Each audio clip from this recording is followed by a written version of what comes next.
Just an hour north of Belgrade is a mountain that once hid a kingdom. When the Ottomans swept through Serbia, many monks took their most sacred relics and fled north into the forests of Fruška Gora. And it's here where they built new monasteries, places of refuge, resilience, and faith that have lasted for centuries. There are dozens of monasteries here, and I've been to a bunch of them, but today I'm going to 4 that I've never seen before. I expect that we're going to see some royal tombs and some quiet ruins. So come along with me and let's see what stories still echo through these hills.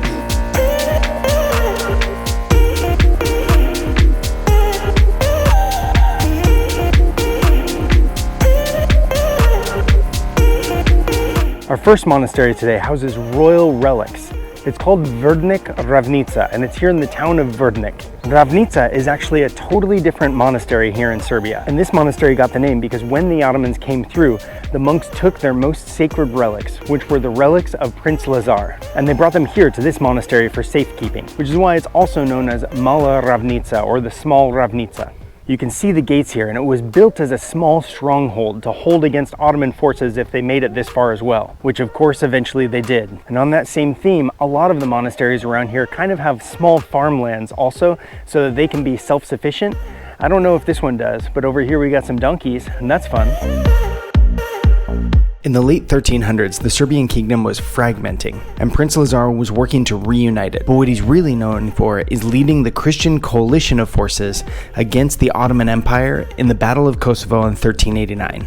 The battle may have been inconclusive, but Prince Lazar was captured, and according to tradition, he was given a choice between an earthly kingdom and a heavenly one. So he could have returned and kind of been a puppet ruler for the Ottoman state over the Serbian kingdom. But instead he chose the heavenly kingdom, sacrificing earthly victory for eternal salvation. This became a central myth of the Serbian identity, the Kosovo Covenant. It represents faith, honor, and sacrifice for a higher cause.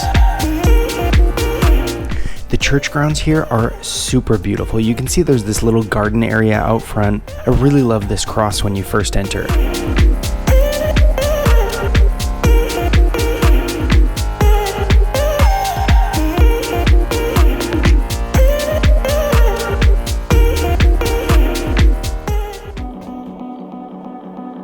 There's something so striking of a church that's kind of like half restored, so there's so much beauty down low here, but you can tell the ceilings are still in the middle of restoration.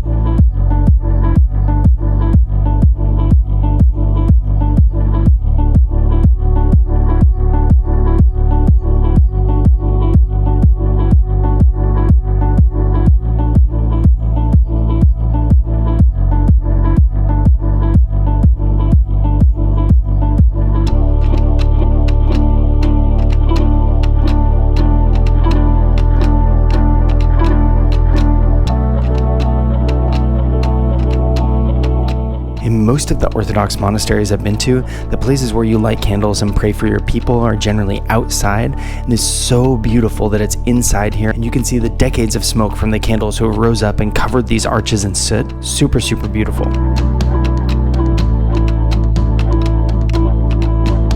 Another thing that's super fun on Fruška Gora is there are actually hiking trails that connect all of these different monasteries, so you don't have to take your car from one to the next. You can actually go hiking from one monastery to the next, and most of them are only a few kilometers from each other. Less than a 10-minute drive away from Mala Ravnica, hidden in the woods, you find the small Jazak Monastery, which housed the remains of Serbia's last medieval king, the last of the Nemanjić dynasty, which ruled an empire that stretched from here to the Aegean. One of the things I love about these monasteries is there are so many, I never know what to expect before I go in. So it's going to be awesome. Let's go see what they've got here at the Jazak Monastery.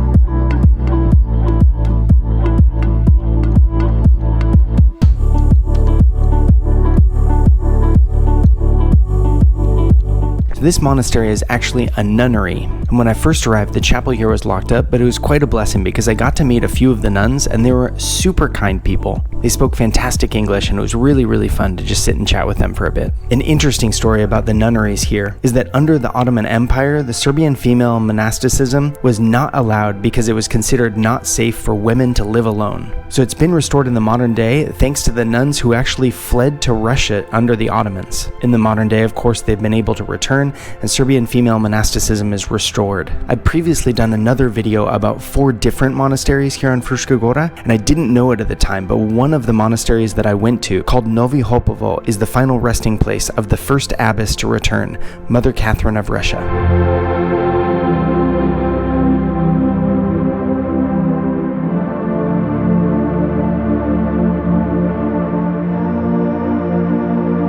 The iconostasis here in Jazak is incredibly beautiful. There's something about it that just sticks out as being totally different from the other ones that I've seen. I think it might be the white simplicity combined with all the super detailed pieces around it. Personally, still my favorite iconostasis is the wood carved one in the small church in Topola. But anyway, super beautiful, amazing place.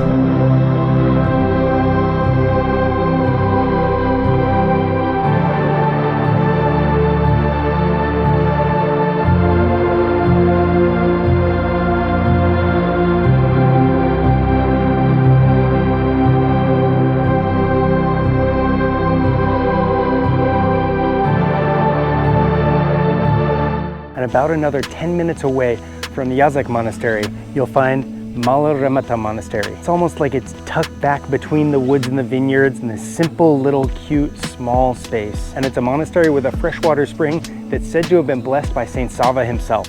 It's hard to even describe how beautiful the countryside is around here. It's really just vineyard after different crops, all kinds of different farming communities, people splitting wood, everyone hanging out together in community at the cafe. And then you arrive at places like this. It's amazing.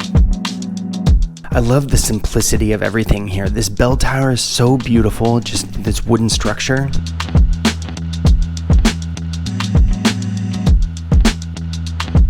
The colors in here seem super unique to me. It's almost this really light turquoise and then moving up to this brightish green. And I really love the texture of the stones. This really tiny, reverent, pious place that's just gorgeous. Some of the other stories of hardship around the monasteries of Fruška Gora come from World War II. Before moving here, I'd never heard about the Ustašas before, but they were a fascist political party in Croatia that was left in power in this area when the Nazis took over. And under the Ustašas, almost all of the monks of Fruška Gora were taken to concentration camps. Many of the monasteries were also destroyed all the way down to destruction of the foundations. And so at the end of World War II, when the people were returning here, the clergy who were still alive were charging themselves with rebuilding these places. And right here at Remeta Monastery, there's an interesting story of the nun Rafaela. Of course, when she returned, she had nowhere to sleep, and so she was sleeping in the church. And there's a story that when the bishop came to visit after the war, he noticed gauze near the pillows, and so he asked what the gauze was for.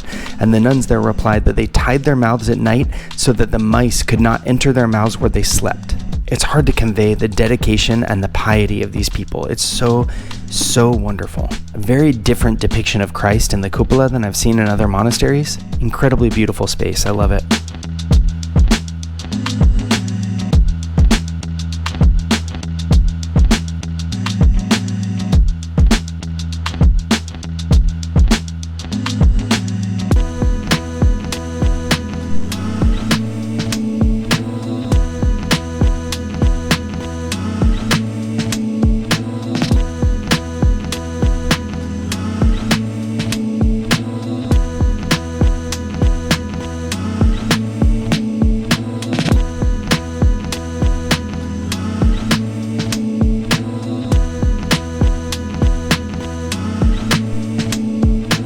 And about another 10 minutes into the forest, we end up at Bešenovo Monastery, my last one for the day. Founded in the 1200s, it was once one of the richest and grandest of the monasteries here in Fruška Gora, but it was completely leveled by the Nazis in World War II. The monks were killed, the relics scattered, everything destroyed, and then reconstructed in the 1990s. So honestly, I had no idea what I was coming to. When I was reading about this place, it still called it ruins, although it doesn't look very ruinous from here. I'd also read that when they began reconstruction, they found a bunch of the old mosaics that were still partly intact, and so they used those to rebuild around them. So it's going to be fascinating to see what it's like inside. Let's go check it out. The coolest thing to me about this monastery is it really feels alive, but so peaceful and tranquil. The only people I saw here are one priest and then a young man who's living here, tending to the grounds and doing the work. He was so cool, and you can really tell his work is wonderful because this place is so well cared for. Just an incredibly peaceful place.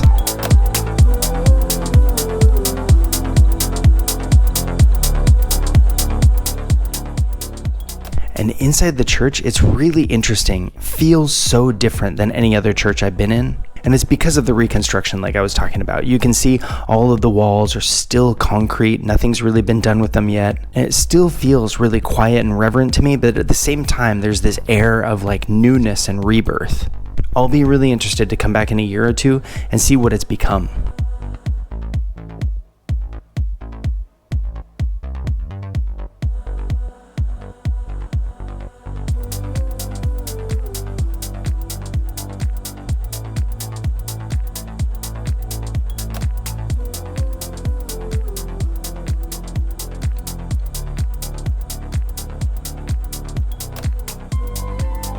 Well, I've heard the Fruška Gora has been called the Holy Mountain of Serbia, and it certainly feels like it when you come to places like this. It's so crazy to me how every monastery has its own story, its own culture, its complete own flavor. It's so unique. And honestly, about a year and a half in, I think Fruška Gora is my favorite place in Serbia. I really love it here. If you'd like to see more of Fruška Gora, I got a couple more videos here on the end screen for you, so check them out.